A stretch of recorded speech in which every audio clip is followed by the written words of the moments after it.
Hello and welcome to the Pharma Forum podcast. I'm your host, Jonah Comstock. Today I'm welcoming back to the show Dr. Jennifer Jones-McMeans, Divisional Vice President for Global Affairs for Abbott's Vascular Business.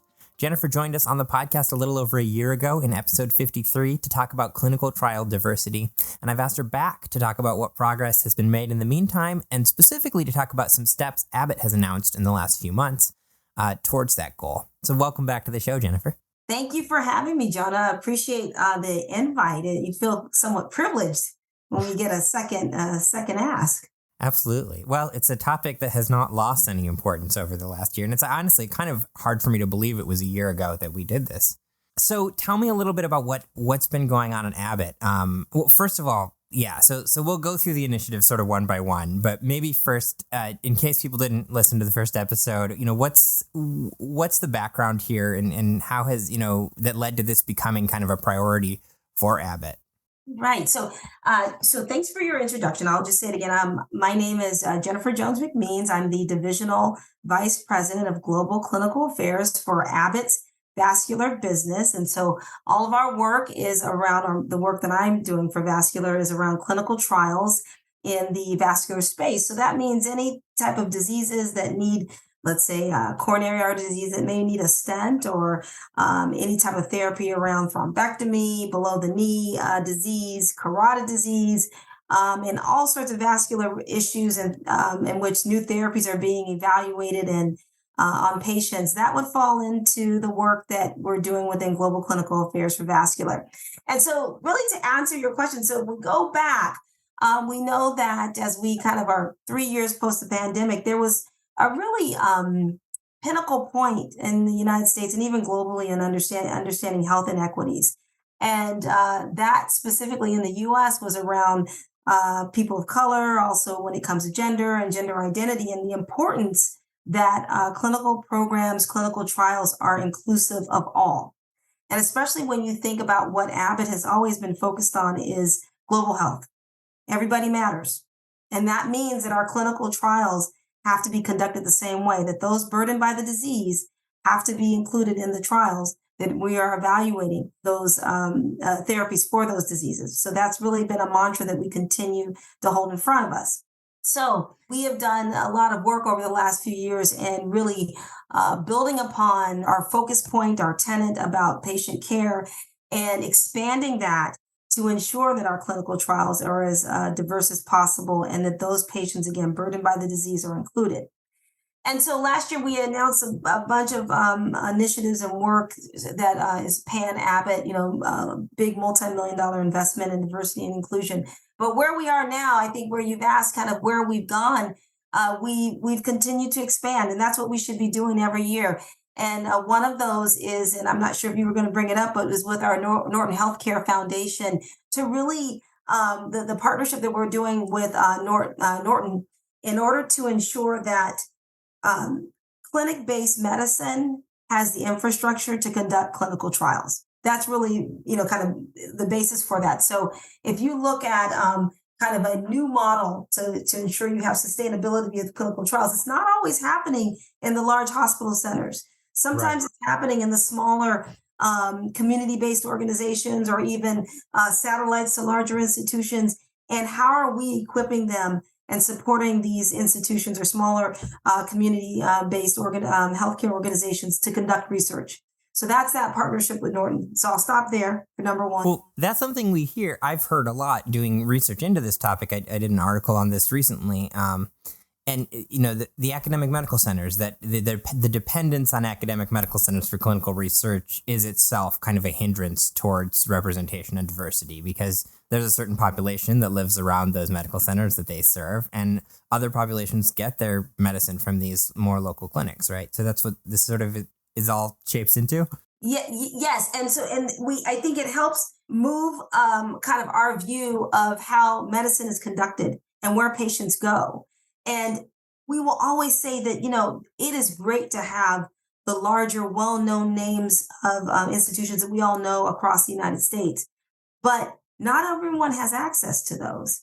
And we've seen examples where your smaller community-based healthcare organizations, they are vital to the community. They are first step for patients to get information. And, again, to bring up COVID, I think they were vital for patients to get information about COVID. So we should be taking a level of insight from that of how do we empower these community-based healthcare organizations to be part of the research conduct, because many times that's where patients are going. That's where they're being referred out.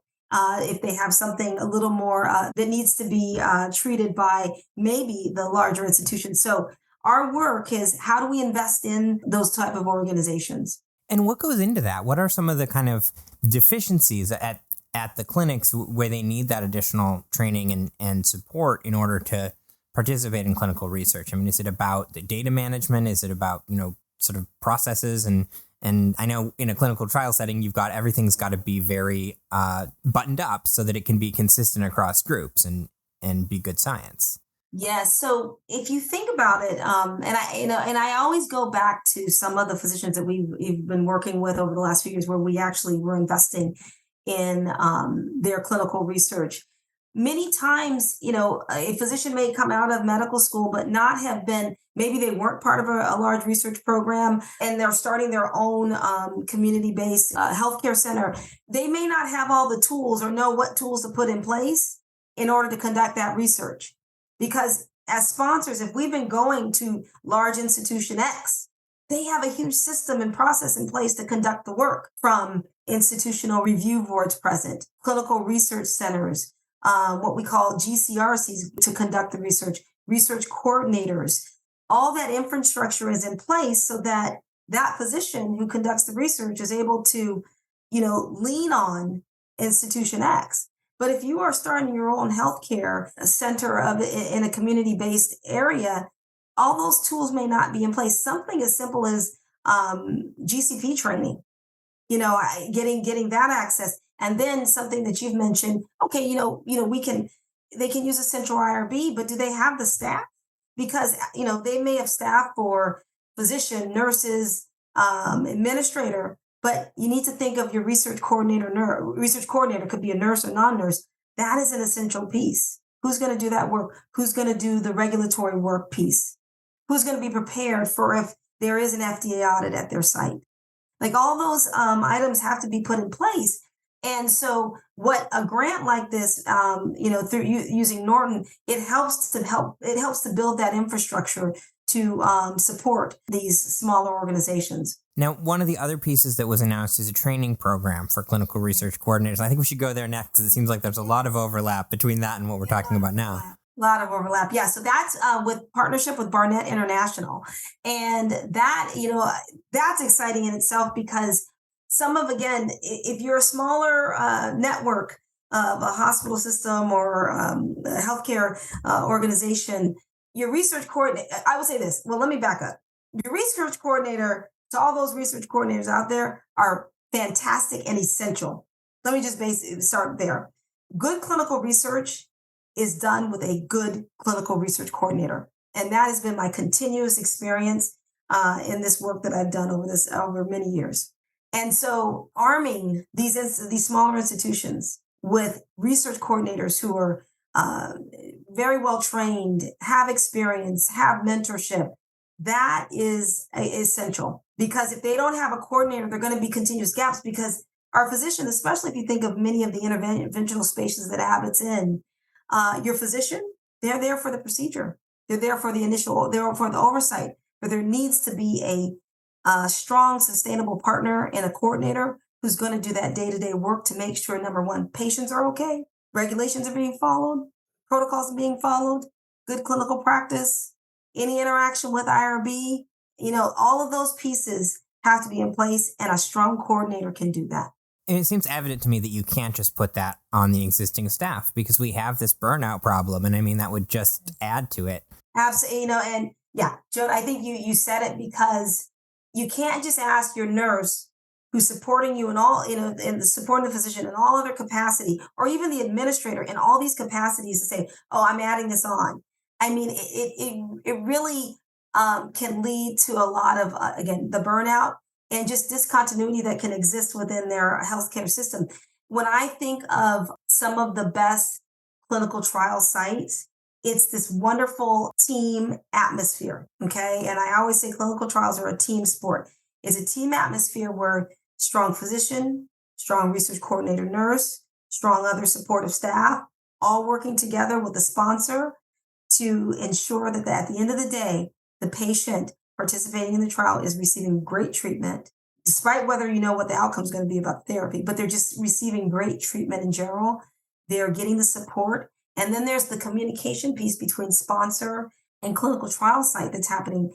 Such that everyone at the end of the day is, I want to use the word well taken care of. Like, so patients well taken care of, institutions well taken care of, sponsor, like we're all part of this. And you think about it, no one position is higher than the other. If we're not there, I mean, if one is missing, then it all falls apart. So that's the piece of the coordinator. The coordinator can't be missing. So if that's part of our investment in ensuring that there's the ability to train up coordinators to support these research trials.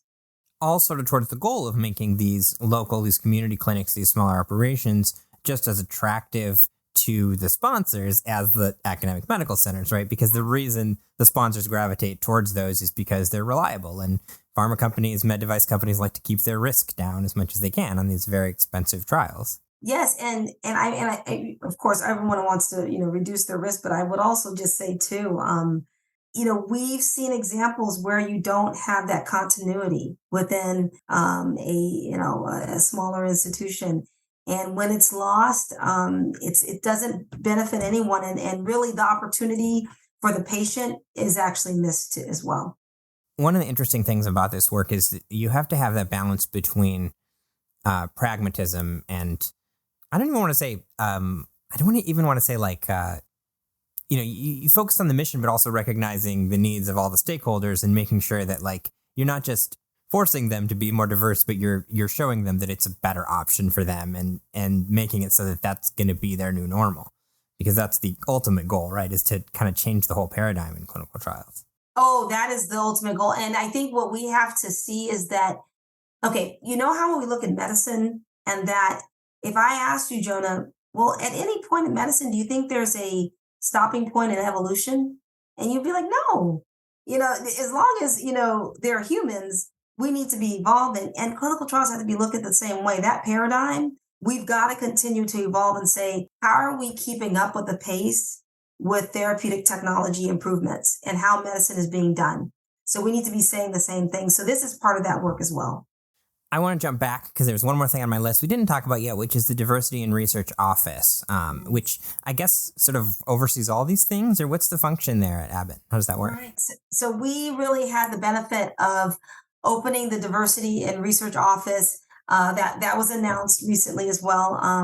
I have a partner who heads that office, myself, and Dr. Aparna Ahuja, who is my colleague. She's also divisional vice president of our diagnostic division, and she's based out of Chicago. And so this is a focused effort by both of us, but main goal, all this work on diversity and inclusion research and clinical research, standardization, ensuring that we are working like a well-oiled machine and that it's not one part of the business that's carrying it, that everyone is working with a collective objective of knowing what our goal is. And so think about it, we standardize so much within our organization and with our corporation. And so we knew we needed this same type of standardization. So some of that work, we meet actually across many of the divisional vice presidents and global clinical across the business. We meet at least twice a quarter to discuss best practices and learnings. Okay, so I want to know what you're doing. I want to do what you're doing and how are we going to incorporate that? We're also discussing, the new FDA template guidance is coming out. It's going to be a law. It's being put into law by 2025. Every clinical trial needs to have a diversity inclusion plan, demonstration of how you're executing on it. Okay, so how are we going to collectively do this as a corporation? Also, we have the medical advisory board. That's an external board based on D&I. And so we meet quarterly with that board in order to present current programs to get external feedback. And it's not the feedback that you would normally get, like when I'm preparing for a trial and talking to maybe regulators or even the KOLs about, the therapy itself and the trial design. It's now adding a different layer of D&I awareness of how are we conducting the trial. And the feedback is rigorous. And so we get that feedback and we figure out how are we going to implement it. And then we go back and we also discuss with them, okay, this is what I've done so far. What are you thinking? Where's my miss? And so that work has been added with the diversity in research office. Wow. And then all that work that gets done in individual trials, the effort is there to kind of standardize it and make sure those learnings extend to other trials at Abbott. Exactly. Because I do see clinical trials as an individual fingerprint. Every trial is different. The needs of patients are different. So what I would see, in a rapid diagnostic trial, their needs may be different, but it's the aligned tenet of what we're doing that we are focused on, making sure objectives are understood, direction is understood, and that foundational piece is there. So I spoke with you a year ago. It's been almost 3 years since the FDA came out with the first draft guidance on clinical trial diversity. That roughly coincides with the sort of racial awakening that happened in 2020 around the George Floyd protests. So there's, we're significantly further than 3 years into sort of the idea of this, but like this sustained push by the industry with the nudging of the government. We've been at it for a few years. What, like as an industry, what have we accomplished? What's been the good sort of, things and where are we still where are the edges we're still working on? Well, Jonah, we're having a second meeting. So I think that's one example. So that you invited me back. But what I have seen, which has been wonderful, is this non-competitive collaborative landscape across sponsors. I have had the pleasure and privilege to meet with individuals in similar positions to myself or not so similar across industry, from GlaxoSmithKline, Lilly, Gilead, AbbVie, other large, healthcare industry sponsors, with the focus point of how are we going to do this collectively? Because we don't see it as a competitive advantage because it's the patient. How are we going to ensure that the patient remains the focus and we're doing the work collectively to improve health equity? So I think that's one of the biggest pieces that I've been very pleased with. And really in seeing, though, that, this bill was passed by, the omnibus bill was passed first of the year, in which it's now become a requirement that the D&I template is needed for all IDEs and INDs. That's a big step because now we know that, FDA has been very collaborative in asking for many years, but now there's a focus point of saying, hey, let's just require this and ensure that that every company that's coming up for their IDE and IND are demonstrating and explaining how they're going to do this. And so it elevates this work one more step. It evolves, as I noted, healthcare evolves, and this is part of that evolution. And at the end of the day, I'm hoping that patients with seeing this work and this collective collaboration from regulations to industry to simply you having these podcasts, they are seeing that they feel seen. Yeah. I think what we learned, but what we always knew existed for some of us, is that patients, there are parts of the human population that do not feel seen. So this is one step to ensure people are feeling seen. Yeah, I mean, it's tricky to talk about this. Even hearing myself ask that question, I'm like, the last thing I want to do is imply that we started working on this 3 years ago, because I know there's a lot of people out there who have spent their entire careers working on this. But I think it's exciting that in the last 3, 4, 5 years, there's starting to be just some serious momentum behind it, which must be kind of validating if you have been working on it for that long, because it's been a problem for the entire history of clinical trials, right? And there are scholars that go well before me that have talked about this, studied this, presented this. So honestly, the work we're doing, we're new kids on the block, because there are many who this has been their life's work. But I think what we can do to respect and honor that work is pivot the way we are and move forward, and then listen to what they're saying as well. To your point about the FDA, I've gotten to hear Robert Califf speak maybe 3-4 times this year at various conferences, and I think almost every time he's brought this up, either the guidance itself or just the notion that this is a priority for them, and representational clinical trials, diverse clinical trials. So it does seem like there's real energy there from the government side. Yes. Oh, yeah. And to FDA's credit, they've been saying it. There have been draft guidances out. So the early guidances that came, several years ago, they may not have had the template, but they've definitely had the direction and the expectation. And I think their level, and not to speak for FDA, and I don't know kind of internally what's been discussed, but I can only imagine that possibly there's been a level of frustration about whether or not the guidance has been paid attention to. And because they've been very vocal about it, with issuing new drafts over the last few years. If we think about the history, even with the demographic rule that came out in the 90s, where must report on gender diverse, your percentage of men and women, must present your data on subgroup analysis on the number of people of color, between Asian, Black, white, Latino, and then also their 2020 FDA report, which was on the diversity of the populations based on those drugs and biologics that were approved, in which, people of, I think, we're looking at African Americans, Asians, and Asian population coming in less than 10%. So, wow. They've been focused on it. So the thing I keep hearing, and you touched on this, talking about collaboration within the industry, this isn't a competitive advantage point. We're playing catch up. And so we all need to work together and try to make sure we don't duplicate efforts, right? If someone has something that works. So this is what I keep hearing is that, there is a lot of energy across the industry towards making this a reality. The big sponsors, big pharma companies, big med device companies have sort of the power to be the leaders here.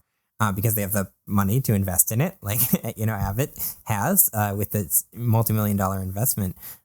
So I'm just curious, sort of if that's what needs to happen now, is this more collaboration, more standardization, more kind of working together to set the norms. What still needs to happen in that sphere? Are there particular areas where more work needs to be done, more evidence needs to be generated, better kind of standards and guidances need to happen, or is it all just kind of coming along at its own pace? Well, I do think that the collaborative effort, I think we have to probably across industry have to figure out, I've had discussions about consortium building, and I think we have to figure out whether or not we're going to do that, because to your point, some may have figured out what works, and there's no reason to have redundancies because it's not efficient. So I do think that there probably has to be more effort in understanding kind of how are we going to do that collaboration and do that together so that we can be a little more efficient. And something that I feel that as industry we still need to do, we need to continue to work on is in all this work, we never want to assume what the patient is thinking and needing. And let's not get too caught up in that, hey, we're doing it, but we're forgetting those who we need to be hearing from. We need to hear from the patients and what their needs are. We need to hear from the healthcare workers and what they're seeing. We need to hear from, the physician investigators and the nurses and the nurse research coordinators on what they're seeing, because, I don't ever want us as a company to become detached from that because we're so caught up in what we have to do, and we're making sure that we're hearing the right individuals who are saying, hey, I'm being left out here and this is what I need. So I think it's a part work of how will we as across industry continue to collaborate and not becoming too detached from the needs of the people that we're trying to help and the families. So really, it's kind of a multidimensional collaboration with each other, with the government regulators, and also with the patient. Yes. Oh, you know what? And I can't show you the slide, but I have a slide, and it's a unity slide. It says, and it says clinical trials is a team sport. And in that, patient is your center point, community advocates, so that community partnership, then working with supporting new physicians, new researchers, working with the regulator, again, touching back to your patient, to supporting, new areas of research. It's this unity circle that you can't break. So it is multifaceted, in which we want to make sure that we have all these touch points, because it's not a one person. Yeah. Yes. I think one of the reasons I really enjoy reporting on clinical trials is that it is such almost a microcosm of every aspect of the healthcare industry it touches on. We have just a little time left. I've got one more big question for you, and then I'll give you a chance to do kind of closing thoughts. But another trend in clinical trials is increasingly looking, just like everything else in the world right now, how can we use AI? How can we use big data to streamline, to improve efficiencies? But of course, there is also a long history with AI and big data of, bias in the data sets that leads to bias in the algorithms. Big data sets of mostly white people. So it almost seems like, if we try to solve this diversity issue in active trials, but then we start using old data in those trials, and then the non-diverseness of the research of the past is going to just kind of claw its way in. Is that something that you guys spend any time thinking about, of making sure that sort of as you innovate in clinical trials, you're not introducing new problems that then kind of undo the work you're doing towards diversity? Yes. With some of our data scientists that we currently have, we always say, good data in, good data out. And we keep that in front of us, because the machine learning output is only as good as the data that we put in. And we have to be very cautious about that. I do think that there are some really great opportunities with machine learning and AI. When I look at the work that we're doing from a trial health perspective, when from the start of a trial, we are moving from a very single dimensional approach of how we used to look at data, and somewhat be very disconnected. Like, I had one data set here and one here, but I never put them together to help me throughout the course of the trial to understand how we are conducting the trial, and how we need to move and be fluid in order to best support, number one, the patient, the therapy, physicians. However, it can, the data, there are ways to do it where to your point, you're still critical of the data that you're using, but at the same time, it can be such an amazing learning tool, from anywhere from enrollment, because I think sometimes we can struggle with predicting enrollment, but are there ways we can actually use machine learning algorithms to better understand how to develop predictive models of the patients we need? Okay, so that can actually be a positive. But again, understanding our data pool, that, if we're using electronic healthcare records, what that data pool looks like, what those patients look like, what does that zip code look like of who's coming in? Okay. But then on the other side, when my data has come out, machine learning models can help me understand, I presented this data in total. Okay. So primary endpoint, here's the outcome. But do I really understand who benefited versus who did not, and why? And using predictive models to know who, based on these demographic of patients, based on what they're coming and presenting at, who did what, despite being a positive trial, who did well and who did not. And let me help, actually potentially using a model to know how well someone like me presenting is going to do with that therapy.